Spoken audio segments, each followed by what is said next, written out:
नमस्कार दोस्तों, स्वागत है आपका हमारे YouTube चैनल जीके ट्रैकर पे। देखिए फ्रेंड, आज के वीडियो में हम बात करेंगे जो हमारी एक सीरीज़ है Uttarakhand GK book wise MCQ series, जिसमें हम पूरे उत्तराखंड को एमसीक्यू के फॉर्मेट में बुक वाइज यहाँ पे कवर कर रहे हैं। धामी जी की पुस्तक हमारी चल रही थी और इस पुस्तक की आज हम 21वीं क्लास यहाँ पे कंटिन्यू करेंगे। जहाँ पे हमने लास्ट वीडियो में छोड़ा था वहीं से आगे चलेंगे और सभी टॉपिक्स को डिटेल के साथ, एग्जाम ओरिएंटेड क्वेश्चंस के साथ, एक्स्ट्रा फैक्ट के साथ कवर करते हुए चलेंगे। लास्ट वीडियो में हमने गढ़वाल में गोरखाओं के आगमन को देख लिया था। 1804 में खुरबड़ा के युद्ध में गोरखाओं ने प्रद्युमन शाह को हरा दिया था। गढ़वाल के अंदर कौन कौन से प्रमुख गोरखा सरदार रहे, उन्होंने क्या क्या इंपॉर्टेंट काम यहाँ पे किया, वहां से सवाल बनता है। पहले उनको कवर करेंगे, फिर टिहरी रियासत के पंवार वंश को देखेंगे। तो चलिए आज की वीडियो को शुरू करते हैं। आज का हमारा पहला सवाल है, गंगोत्री का गंगा माता मंदिर किसने बनवाया था? कुछ दिन पहले भी हमने इस सवाल को देखा था। गढ़वाल के गोरखा सूबों को अगर हम देख रहे हैं, गढ़वाल के गोरखा सरदारों को देख रहे हैं, इसमें सबसे इंपॉर्टेंट नाम आता है अमर सिंह थापा का। अमर सिंह थापा को वैसे गोरखाओं ने, यानी जो नेपाल दरबार था, गढ़वाल और कुमाऊं का सर्वोच्च अधिकारी यहाँ पे नियुक्त कर दिया था। इसके अलावा इसको काजी की उपाधि भी नेपाल दरबार ने दी थी। ठीक है, ये गढ़वाल और कुमाऊं दोनों का सर्वोच्च अधिकारी था। इसी के द्वारा कहा जाता है गंगोत्री में गंगा माता का मंदिर बनवाया गया था। यानी जो गंगोत्री धाम है, इसका निर्माण अमर सिंह थापा ने करवाया लगभग 1807 के करीब। ठीक है, सवाल बन सकता है गंगोत्री पहुंचने वाला पहला अंग्रेज कौन था? देखिए, गंगोत्री यानी जो गंगा नदी का स्रोत है, गंगा का स्रोत पता करने के लिए अकबर ने भी दल भेजा था, लेकिन हरिद्वार से आगे उसे आने नहीं दिया था। किसने? सहजपाल ने। तो गंगोत्री में पहुंचने वाला पहला अंग्रेज कौन था, उसका नाम पूछा जा सकता है फ्रेजर। आपने ध्यान रखना, ये गंगोत्री पहुंचने वाला पहला अंग्रेज था। 1816 के आसपास ये यहां पे आया था। अगला, मौला राम ने किस गोरखा सरदार को कर्ण के समान दानवीर कहा था? जो मौला राम था, प्रसिद्ध चित्रकार था, गढ़वाली शैली का काफी फेमस चित्रकार था।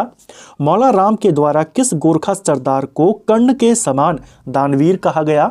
यह कहा गया रणजौर सिंह थापा को। ऑप्शन डी सही आंसर होगा। जो रणजौर सिंह थापा था, 1804 से लेकर 1805 तक गढ़वाल क्षेत्र का यह प्रमुख गोरखा सरदार रहा। यह जो व्यक्ति था काफी ज्यादा क्रूर था। गुरु मंदिर के जो महंत थे, गुरु हरसेवक दास, उनके साथ इसने काफी क्रूरता करी थी। उनको कढ़ाई दीप की परीक्षा देने के लिए मजबूर किया था, उनके सारे अधिकारों को छीन लिया था।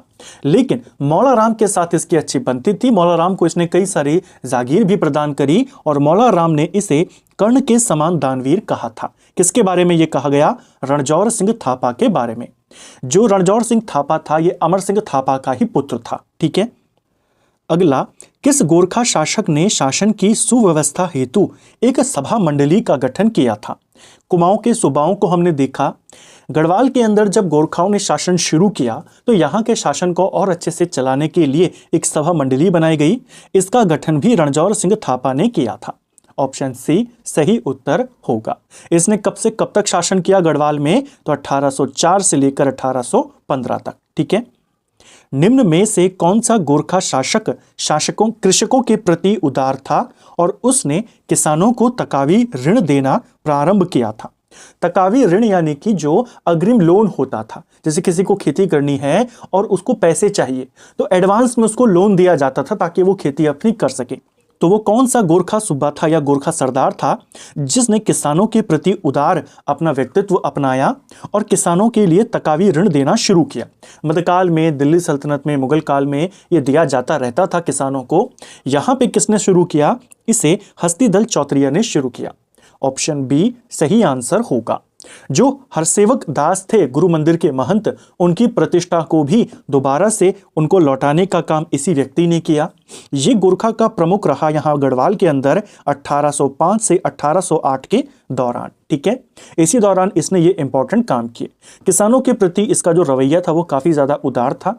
इसने तकावी लोन यहाँ पे देने शुरू किए, लगान इसने कम करने का प्रयास किया। इसके अलावा जो लगातार सिख आक्रमण होते रहते थे दून घाटी पर, उनको रोकने का काम भी हस्तिदल चौतरिया ने किया था। ठीक है, किस गोरखा सरदार के काल में हरिद्वार दास बिक्री का केंद्र था?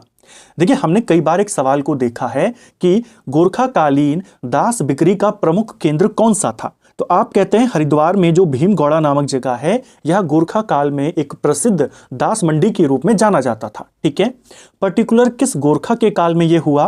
पर्टिकुलर यह दासों के लिए फेमस था हस्तिदल चौतरिया के काल में।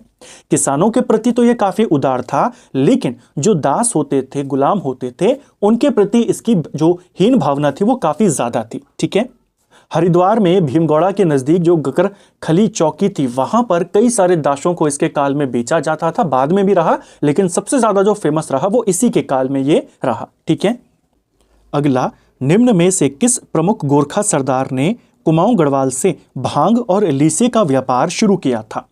उत्तराखंड में भांग और लीसे का व्यापार किस गोरखा के द्वारा शुरू किया गया? ये शुरू किया था भैरव सिंह थापा ने। जो भैरव थापा था, ये भी यहाँ का गोरखा सरदार रहा। 1808 से हस्तिदल चौतरिया के बाद से लेकर 1811 तक ये यहाँ का गोरखा सरदार रहा। इसके काल की जो इंपॉर्टेंट घटना थी वो ये रही कि इसी ने कुमाऊं गढ़वाल से भांग और लीसे का व्यापार शुरू किया था। ठीक है, अगला, गढ़वाल के प्रसिद्ध कवि चित्रकार मौला राम ने किस गोरखा सरदार के अत्याचारों की शिकायत नेपाल दरबार से करी थी? जो मौला राम था, इसने किसकी शिकायत करी? ये शिकायत भैरव सिंह थापा की करी। जो भैरव थापा था, इसकी करी थी। रणजौर सिंह थापा की तो नहीं करी, उसके साथ उसकी काफी बनती थी। लेकिन जब भैरव थापा यहाँ का सरदार बना, गोरखा प्रमुख बना, इसने कई सारे जो अधिकार दिए गए थे मौला राम को, उनको बंद कर दिया। मौला राम की जागीरों को छीनने का काम इसने शुरू किया, कई चीजों को जब्त कर लिया, जिसके बाद मौला राम ने इसकी शिकायत नेपाल दरबार में करी थी। और फिर नेपाल के ही राजा जो रह चुके थे, रण बहादुर शाह, उनके ऊपर एक पुस्तक भी लिखी, रण बहादुर चंद्रिका, ताकि वो खुश हो जाएं, उनके वंशज खुश हो जाएं और इसको इसकी जागीरें वापस दे दें। इसका नाम आपने ध्यान रखना है, भैरव थापा। ठीक है, किस गोरखा सरदार ने उर्वरता के आधार पर भूमि कर निर्धारित किया था? यानी गढ़वाल के अंदर नई भू व्यवस्था किसने लागू करी? इसका नाम है काजी बहादुर भंडारी। जो काजी बहादुर भंडारी था, ये 1811 से लेकर 1811 से लेकर 1812 तक गढ़वाल में गोरखा सूबा रहा। जो काजी बहादुर भंडारी था, इसके आने से पहले व्यवस्था ये थी कि गांव से कितनी उपज होती है उस आधार पे लगान नहीं लिया जाता था। अनुमान लगाया जाता था कि इस गांव के पास इतनी जमीन है तो यहां से इतना लगान आना चाहिए। इसके द्वारा क्या किया गया कि इसने क्षेत्रफल नहीं देखा, इसने उर्वरता को ध्यान दिया, उस आधार पे भूमि कर को इसने डिसाइड किया। तो ध्यान रखेंगे, भू व्यवस्था में परिवर्तन या नई भू व्यवस्था किसके द्वारा लागू करी गई? गोरखाओं के द्वारा गढ़वाल में। तो आपने काजी बहादुर भंडारी का नाम ध्यान रखना है। ठीक है, अगला, अंग्रेजों ने 1795 में किसे नेपाल की आंतरिक स्थिति का पता लगाने के लिए भेजा था? अंग्रेजों ने, जब वे गोरखाओं के साथ उनका संघर्ष चल रहा था और गोरखा कुमाऊं को जीत चुके थे, गढ़वाल को जीतने का प्रयास वो कर रहे थे। गढ़वाल में उस समय भीषण अकाल पड़ा हुआ था 1795 में। नेपाल की आंतरिक स्थिति क्या है उसका पता लगाने के लिए मौलवी अब्दुल कादिर को नेपाल भेजा गया था। ऑप्शन सी सही आंसर होगा। और 1804 में गढ़वाल जीतने से पहले एक और व्यक्ति को भेजा गया नेपाल, इसका नाम था कैप्टन नॉक्स। इसे 1802 से 1803 के दौरान नेपाल की स्थिति का पता लगाने के लिए भेजा गया था। दोनों आ सकते हैं। अगला, किस वर्ष गवर्नर जनरल मिंटो ने गोरखाओं से अल्मोड़ा के वनों से चीड़ प्राप्त करने की अनुमति मांगी थी? चीड़ वृक्ष से ही हमें लीसा प्राप्त होता है। अंग्रेज अल्मोड़ा के वनों से चीड़ प्राप्त करना चाहते थे, इसके लिए उन्होंने गोरखाओं से अनुमति मांगी थी। ये कब हुआ था? ये 1809 में हुआ था। उस समय जो गवर्नर जनरल था वो मिंटो था। ये मिंटो प्रथम था। जो मॉडल मिंटो एक्ट लेकर आया था वो मिंटो द्वितीय था। ठीक है, दोनों अलग अलग व्यक्ति हैं। मिंटो के ही द्वारा गोरखाओं से यह अनुमति मांगी गई थी। अगला, निम्न कथनों पर विचार करें और सही कथन को चुनें। गोरखा काल में सबसे बड़ी प्रशासनिक इकाई फौजदारी थी। क्या ये सही है? ये आपका बिल्कुल सही है। गोरखाओं का जो व्यवस्था थी, शासन व्यवस्था थी, वह एक सैनिक व्यवस्था थी, जिसमें इनका जो प्रमुख अधिकारी होता था फौजदार होता था। ठीक है, जो इनकी सबसे बड़ी प्रशासनिक इकाई भी थी वो फौजदारी थी। फौजदारी कई सारे गरखों में बटी होती थी। गरखे यानी कि जो पट्टियां होती थी उनको कहते थे। कई सारे गांव एक पट्टी में होते थे, यानी गांव के समूह को कहा जाता था पट्टी। तो गरखों में बटे होते थे इनकी जो ये फौजदारी थी कई सारी, ये भी सही है। गोरखाली शासन में पट्टियों या ग्राम समूह को गरखा कहते थे। छोटी छोटी पट्टियों के समूह को भी गरखा कहते थे और एक पट्टी में कई सारे गांव होते थे उनके समूह को भी गरखा कहते थे। यहाँ जो गरखा थे ये थातवानों के अधीन थे, यानी भूमि मालिकों के अधीन थे। ये भी आपका सही है। आपसे पूछा है कौन सा कथन सही है, यहां पे आपके तीनों के तीनों सही हो जाएंगे। ठीक है, कि गोरखा काल की सबसे बड़ी प्रशासनिक इकाई क्या थी? फौजदारी। वो गरखों में बटी होती थी। यहां पर आमतौर पे जो थातवान होते थे वे शासन करते थे। ठीक है, यानी कि जो भूमि मालिक होते थे उस समय के। अगला, गोरखा काल में कमीण और सयाणा अपने पास सौंपे गए गांव से निर्धारित राजस्व के साथ अपने लिए निश्चित अंश या भेंट लेते थे, जिसे क्या कहते थे? गांव से राजस्व वसूली का जो काम होता था वो कमीण या सयाणों का होता था। कुछ इलाकों में इनको थोकदार भी कहते थे, बाद में ब्रिटिश काल में भी ये व्यवस्था चली। ये अधिकारी वहां से राजस्व तो वसूल करते थे, अपने लिए भी कुछ ले लेते थे वहां से। जो ये अपने लिए लेते थे उसे रसूम कहा जाता था। ऑप्शन बी सही आंसर हो जाएगा। ठीक है, कुछ ऐसे भी लोग उस समय थे जो गांव वालों को कन्विंस करने का काम करते थे कि गोरखाओं का शासन बेहतर है, गोरखाओं का आज्ञा पालन के लिए लोगों को प्रेरित करते थे। उन लोगों को उस समय चकदैत कहा जाता था। ठीक है, सुदर्शन शाह के संदर्भ में निम्न कथनों पर विचार करें। अब हम टिहरी रियासत के राजाओं के बारे में जानेंगे। गढ़वाल में गोरखा शासन के बारे में हमने जाना, गोरखाओं के करों के बारे में, उनकी न्याय व्यवस्था के बारे में, उनके प्रशासन से जुड़े दूसरे सवालों को हमने पिछली कुछ क्लासेस में कवर किया था जब कुमाऊं में गोरखा शासन देखा था। गढ़वाल में भी लगभग वही उनकी कर व्यवस्था थी, जो कुछ अलग था उसके हमने सवाल देखे। अब टिहरी रियासत को कवर करेंगे और फिर ब्रिटिश गोरखा जो संघर्ष हुआ उसके एमसीक्यूज आपको मिलेंगे। चलिए, यहां पर दो कथन हैं, चलिए कौन सा वाला सही है? पहला, गोरखाओं के श्रीनगर पर कब्जे के बाद वह परिवार के साथ कनखल ज्वालापुर में रहा। कौन? सुदर्शन शाह। पहला बिल्कुल सही है। 1804 में गोरखाओं ने श्रीनगर को यानी पवारों की राजधानी को जीत लिया था। उसके बाद जो सुदर्शन शाह था वह वहां से उसको जाना पड़ा और कनखल ज्वालापुर में अपने परिवार के साथ ये वहां पे रहते हैं। ठीक है, यहीं पर सुदर्शन शाह की मुलाकात कैप्टन हियर्सी से हुई थी। ये वाला गलत है। कैप्टन हियर्सी ही वो इंपॉर्टेंट व्यक्ति था जिसने अंग्रेजों तक सुदर्शन शाह की बात को पहुंचाया और फिर अंग्रेजों ने सेना भेजकर गोरखाओं को हराया। कैप्टन हियर्सी से इसकी मुलाकात होती है बरेली में। जो सुदर्शन शाह था या 1809 से 1811 के दौरान बरेली में रहे थे। बरेली में ही एक एंग्लो इंडियन रहता था जिसका नाम था कैप्टन हियर्सी। हियर्सी के साथ सुदर्शन शाह ने कहा जाता है एक समझौता किया था कि दून परगना, चंडी परगना 1811 के आसपास उसने हियर्सी को बेच दिया था। हालांकि कुछ जगहों पर यह भी दिया है कि सुदर्शन शाह ने ये परगने बेचे नहीं थे, बल्कि यह शर्त रखी थी कि अगर वह अंग्रेजों से कहकर उसका राज्य वापस दिलवाएगा तो ये परगने उसको दे दिए जाएंगे। ठीक है, तो ये इंपॉर्टेंट व्यक्ति था। इसी व्यक्ति के साथ मुलाकात कहां पे होती है? बरेली में हुई थी। ठीक है, यहां पे पूछा है सही कौन सा है, तो केवल पहला वाला सही है।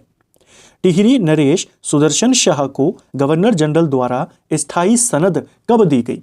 स्थायी सनद यानी जो परमानेंट पट्टा होता है वो कब दिया गया? ये दिया गया था 4 मार्च 1820 को। ऑप्शन सी सही आंसर होगा।